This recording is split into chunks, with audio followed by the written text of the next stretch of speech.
Good afternoon, everybody. It is the top of the hour as we are about to start the Wednesday webinar here at TimeSolv, the tips and tricks to get the most out of your use of TimeSolv.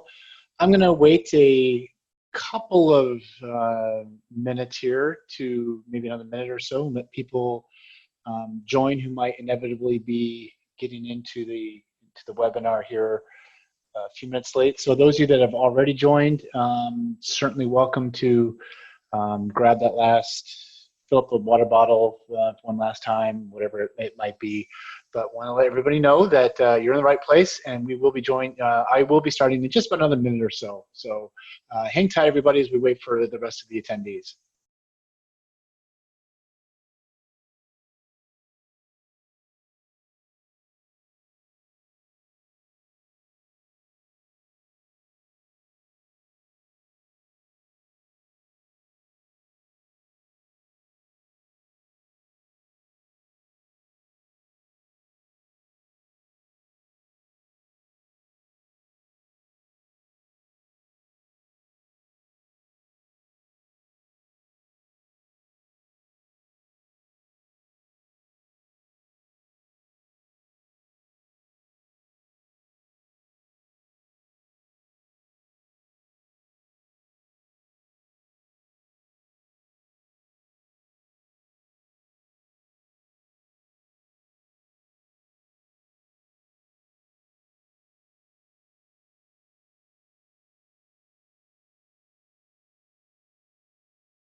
Okay, let's go ahead and get started on today's webinar. This is Scott Clayson, the Director of Marketing here at TimeSolv, and it is the September edition of our Wednesday webinar, the tips and tricks to get the most out of TimeSolv. So let's go ahead and get started. Hang on just a quick second.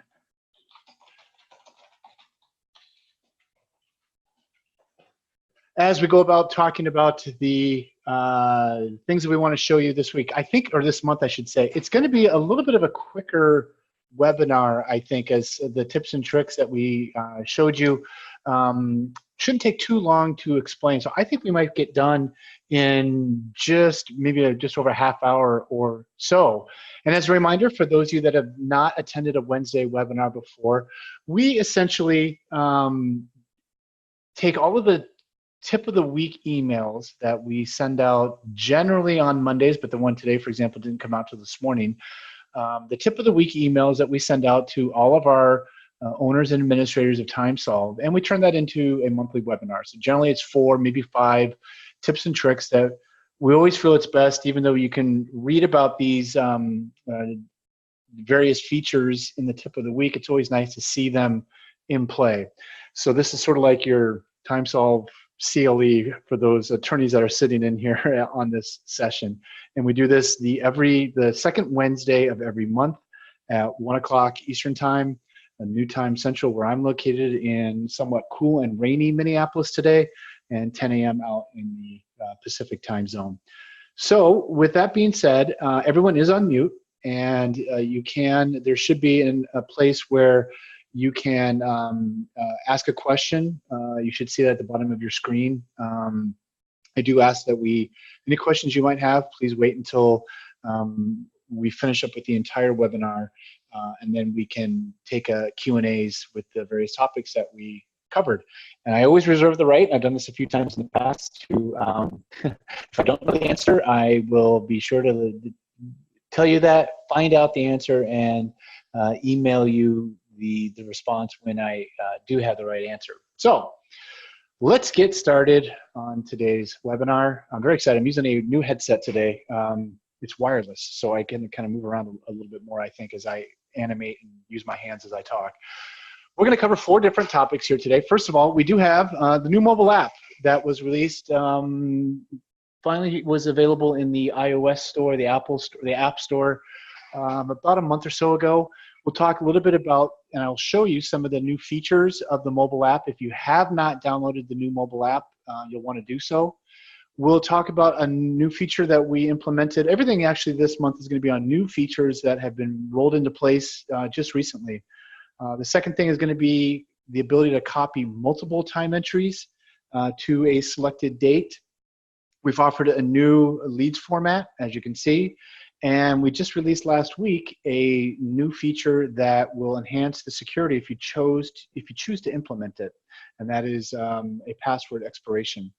So let's go ahead and get started and talk about the new mobile app that we have for iOS and Android. And I'm actually going to share my iPhone. That is what I use. So I'm going to go ahead and share it. I've had pretty good success in sharing my device here. So we should see it coming up here in just a second. It worked just fine when I tested it just not more than 10 minutes before the webinar. Although now it seems to be spinning and not connecting, which is just fantastic. I'm going to give it a minute here. Best laid plans. This screen sharing worked just fine just a minute ago. So let's try this again. Perhaps I needed to be actually plugged in.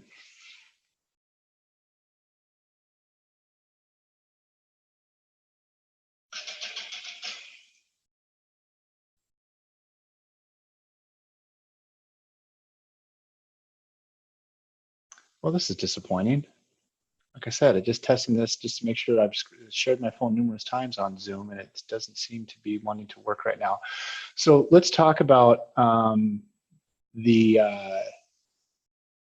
on a second. I want to first double check, make sure I have my settings properly, that I'm on the right Wi-Fi network for both of my, I think this is the issue, perhaps. Let me do one thing here.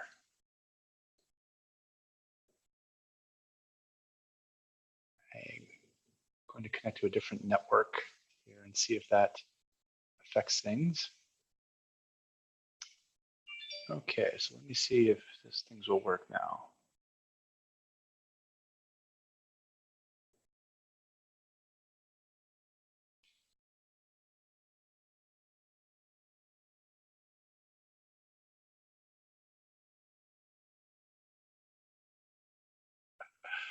And it's still not connecting. Okay, well, let's talk about, though, a couple of things, and I'll even bring up here on our blog post. Let me share my regular screen here again. I'm just disappointed that didn't work. So let me, there's a few kind of nice changes that have been made to the mobile app. And here's an important note for the new mobile app. This is a completely different version of the mobile app. It's not just an update of the existing app. It was completely rebuilt from the ground up. So that's an important note to understand, is that you're going to have to actually go to the App Store if you're using an Apple iPhone, or the Google Play Store if you're using Android. Do a search for TimeSolv and actually download the new app, delete the old one. Okay, so it's important that everyone understands that this is it's an important development for us, in that we've brought the creation of the mobile app into the same environment that the actual application is built on. If you ever take the time and you're in TimeSolv, and if you see here at the bottom, it says that we are built with the OutSystems platform. That is our coding platform that we use. The old mobile app had been developed independently, not on the OutSystems platform, but OutSystems now has the ability to build mobile apps along with regular desktop apps like what we're using, or web-based apps. So we rebuilt the mobile app on this OutSystems platform. It's going to allow us to have a lot more flexibility in making updates to that mobile app in the future. So we're very excited about that. One of the major changes with the mobile app is when you create expense entries in the mobile app, you'll have the ability to attach receipts to the entry on your phone, just like you can do here in the web-based expense entries. You'll have access to your camera or your photo library, and you can take a picture of the receipt that you'll need to attach to, that you want to attach to the expense entry. Right now, you can choose a file here with our desktop version and go and navigate out towards wherever that receipt might be. Now you can do this on your phone, which is a great improvement. The other important thing that is to keep in mind is you still need to, once you create time entries and expense entries in the mobile app, like the previous version, you still need to sync those entries over to the main database. This is not, you're not just connected to the database when you're connected on your phone. In other words, you can make time entries when you're on a plane or somewhere where these days everybody seems to have a connection to their device, whether it's on Wi-Fi or using their cellular data network. But for whatever reason you may be out of cellular data network, you can still access and create time and expense entries. But more importantly, that makes the mobile app much faster in the fact that it's not connected to the internet, and you sync it periodically, and your new clients and your new managers will come over to your phone. That'll make creating those time entries and those expense entries a much faster proposition for you. Then you just hit sync and sync it over to the main database, and those time and expense entries would appear right here in your app. And I wish, like the devil, that I could share my screen and show you this. I might just give it a try one more time here for just to see if we can't get it, because I was excited to show you all the mobile app on my screen. But gosh, yeah, it's just spinning again as I'm trying to do the mirroring. So no luck. Okay, I'll get back to sharing the regular screen here. Okay, so that's kind of the update on the mobile app. One nice thing, you do have the custom abbreviations that you may use when creating time and expense entries are still available in the mobile app. Like, you'll see the same icon. When you go right below the description field, you'll see this icon here, this little page icon. When you tap it, all of these descriptions will come up. You can just tap on the abbreviation that you want to use, and the entire abbreviation will appear in the description field, which is obviously a great feature. So let's talk about our next tip here today. Copying multiple time entries to a selected date. Previously, before the update that we implemented, if you wanted to copy multiple time entries to a different day, like say both of these matters that I worked on today, September 11th, I have 4.7 hours here for client A, matter F, and another 5.3 hours, and so on for Aaron Brown. If I wanted to copy those to yesterday, like I did the exact same work, or maybe I just need to modify the hours, I would have had to do it one at a time by clicking on the day here, by clicking copy, clicking on the day that I wanted to move it to, and then hitting save and new. So, but you had to do that one at a time, and it became a laborious effort if you had many time entries that you wanted to copy to a different date.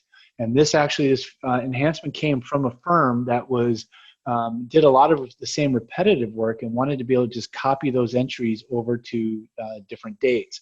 So the way you can do this now, where you can do multiple time entries copied to a different date, is you want to go under time to search. So you go into time search area, and you can select the days that you want to search for. In this case, I'm just going to take today's date, and I'm going to hit search. And there's my 2 time entries that I have. You can use any date range that you want. If you want to do a little bit farther back and go from August 1st to today, we certainly could. And it will show me all those time entries in that time period, which is fine. I'll go back to just today, make it a little simpler. But when you have those time entries that you found that you want to copy over, the multiple time entries, you can just simply select them over here in the left column. And of course, you can select all of them by just selecting this box up at the top. So once you have all the time entries that you want to copy to a different date selected, come over here to the upper right-hand corner where you see this copy icon and link. Click on it, determine the date that you want to copy these entries to. In this case, I'm going to copy them to yesterday. Hit select. And now if I come back over to the time entry screen, and you'll see for the 10th, I have those same exact time entries. And now if I needed to modify them and edit them, maybe the exact hours aren't the same, I can simply hit edit, change it to maybe I only did 4 hours worth of work on this exact same type of effort, and then boom, it's been updated. So a very fast and easy way to copy multiple time entries onto different dates and then make your edits from there as needed. Okay. Next, we're going to talk about a new leads format that we made available for those that do electronic billing. In the past, we had what is the most popular leads format used in the legal industry today, and that is Leads 98B format. We also have made available Leads 98BI, which is the international version of leads files. And that has been sufficient for the vast majority of our clients. But there are other leads formats out there. There is a Leads 2000 format, and there is a Leads XML, I believe it's called version 2.1 format. Essentially, the Leads 2000 and the Leads XML are XML files and not ASCII files. Don't ask me to get into the nitty-gritty details, but the difference is now you do have the ability in TimeSolv to choose Leads 2000 as the format you want to invoice your clients with and create that file and upload it to whatever clearinghouse you might use to submit leads files. So there's one of several places where you can select the billing format you want to use. As a refresher, you want to come under Clients and Matters. You would select the matter that you want to apply a specific leads format to when you create the invoice. Let's say I'll just do matter B here for Aaron Brown. I'm going to click on Invoice Settings, and under Format here, the invoice delivery default, unless you've changed it, it's always going to be PDF. But in this case now, you'll see Leads 2000 is one of the options that you have to format. So now anytime you created an invoice for this specific matter, it would automatically create it as a leads file. And you can always do it over here as well from your drafts and from your sent file. You can decide that when you download it here, even to view it, you can select the Leads 2000 to view the draft invoice. You can go over to your sent invoices. Maybe it is already sent as a PDF, but you want to download it again, and you can choose Leads 2000 and so on. So you have all of those options in creating one more version of leads formatting. You can also click on the, no, you can't change it over here, that's right, in the format here. So, okay. So Leads 2000. So we now have 3 different leads format versions that can be used. And if those of you that sat in on last month's webinar, you also recall you have the ability to select multiple invoices on one leads file. And again, just a refresher on that, you could select these invoices, and if they're set up, I believe, I'm trying to remember now, if you hit download here, download them, you can choose PDF, and it's going to, or leads, I should say, and that's going to download it in one file for you. Or same thing from your sent invoice screen, select the invoices here. Okay, and then when you hit download, choose the leads format. And as you can see, actually, this is the place where you're going to do them on the one file. You can only do that for the 1990B, it looks like, and not the version 2, the BI, the international version, all on the one file, not the Leads 2000. We haven't had a request where, and I'm not even sure if Leads 2000 formats have the ability to have multiple invoices on one file. Not sure of that. So, okay, so that leads to our very last tip. Told you we're going to be moving relatively quick here, and that is we just released the ability to set a password expiration for all of your users. This is another security enhancement that we offered and is an option for your account. Just like I think it was 2 months ago that we introduced the two-factor authentication so that when people log in, they would receive an email with an authorization code they would have to enter before they could access TimeSolv, that two-code authentication or two-factor authentication. So let's look at where you'd have the ability to, and we'll talk a little bit about the password expiration and how it works exactly. So you want to go under Account to your settings. And this is, by the way, also the same place where you could turn on that two-factor authentication as a reminder. But in the main general settings here, you'll now see right under the two-factor authentication a new row called password expiration. And you have options here of 30 days, 60 days, 90 days, 120 days. What that means is that every user's password will expire and they'll have to reset their password in whatever designated time period you selected. So if you select 30 days, then every 30 days, users are gonna have to reset their password. By default, all new and existing TimeSolv users are going to have this set at never. If you're a firm that's been using us for quite a long time, and you set this to let's say 120 days even, and as soon as you hit save, then automatically what TimeSolv is going to do is going to go check the passwords of all of your users, and if they have been created more than 120 days ago, it's going to make them change their password the next time they log in. So this is an important consideration that if you do turn this on, you're going to need to notify everyone at your firm that they're going to be prompted to change their password the next time they log in. I'm assuming the majority of users, when they first created their TimeSolv password, when they were first set up as a user, probably have not changed the password since then. Oftentimes they don't even remember the password because they might use a password manager, or they just have an automatic login every time they come in. So if they need to change their password, they can always hit the forgot password, get the password, and go ahead and get it changed. And then it'll change in whatever time period you have here. There are some softwares I use that I don't even get an option. It makes me change my password every 90 days, and I'm the administrator, and I don't even get, they just make you do that. So we at least have given you the ability to not use this security feature, but we would highly recommend that you routinely, that you do set this in whatever time period you want to have your users create a new password periodically. This is your guys' data in your TimeSolv account, and it's your responsibility, obviously, at the end of the day. It's both our responsibilities to make sure that data is safe, but you want to put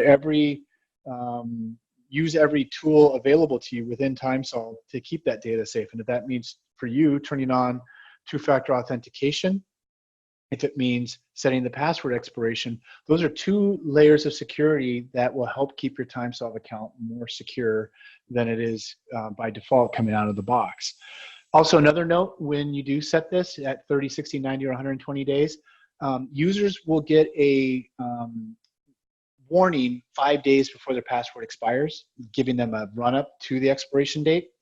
So it'll be very obvious and easy for them to change their password before it expires. Now, the very first time you turn this on, obviously, that will be an issue because they'll, like I said, most people will probably be past whatever time period you specified, and the next time they log in, they're going to see that they're going to have to reset their password. So that's probably the most important thing to consider when using this expiration for the first time.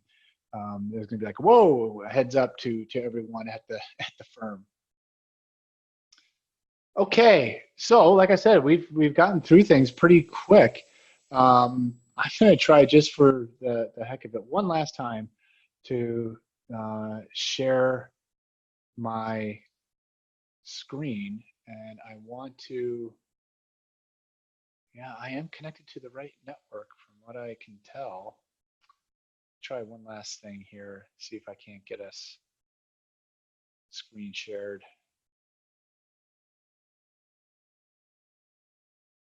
So I'm going to change. I have one other network I can try to connect to because I know my phone and my computer need to be on the same network. So I am connected there, it looks like. Okay, so let's see what we can do here. Let's make some magic happen, right?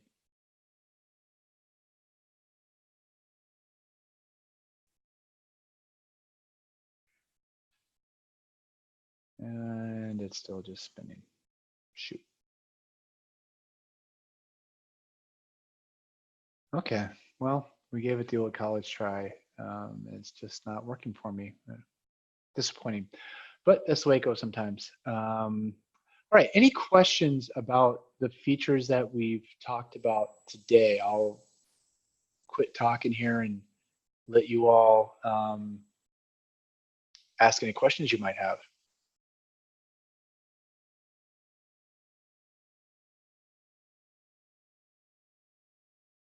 Wow, I must have been really good introducing. I got no questions coming in. By the way, we do have another update coming to TimeSolv, probably going to be completed next week, I believe is when it should be into production. You'll be able to see it. That's going to have some fun updates, including, I'll give you guys a little bit of a teaser. We have more robust features in the Office 365 integration that we built. We haven't rolled that out in its totality or send communication about it, but it is going to be a really nice way for you all that use Office 365 to create time entries right within your Outlook and to save your email communications in folders by the client and matter right within your Outlook, which is going to be a great feature. Another, I think, fun feature to be coming is if you start a timer within the application here, like if I'm under time entry here, and I start a timer for a time entry, and I navigate away from the time entry page, you'll be able to see the running time at the top of your screen, no matter what page you're on, and stop your timer from whatever page you're on. So excited about that. And another big one that feature, the enhancement that will be coming next week, is the ability to designate more than one originating attorney. And so the whole area of where you create your originating attorneys and select the commission that you want to give to an originating attorney will change a little bit. Again, this has been a request from a couple of firms to allow more than one originating attorney to be designated for any one matter. So fun things that will be coming, I believe, like I said, next week to TimeSolv. So look for it. When you log in sometime next week, we'll have an email blast that will go out about it with our release notes, and I'm sure we'll be talking about several of those items on our next our next Wednesday webinar, which will be on October 9th, Wednesday, October 9th. Mark your calendar. Again, let me know if you have questions about anything that you've seen today. You can always send, and I'll put this up here, you can always send any questions to support@timesolv.com, or you can call 1-800-715-1284, and we'll be able to help you with anything that you might need. So, since we don't have any questions that came in, we'll go ahead and wrap this up. And we've spent about a half hour here, so just about as long as I expected. And I wish everyone a happy rest of the week, a happy rest of the month of September. And hopefully we will see you again at our next Wednesday webinar on October 9th. So thanks, everybody, and have a great rest of the day.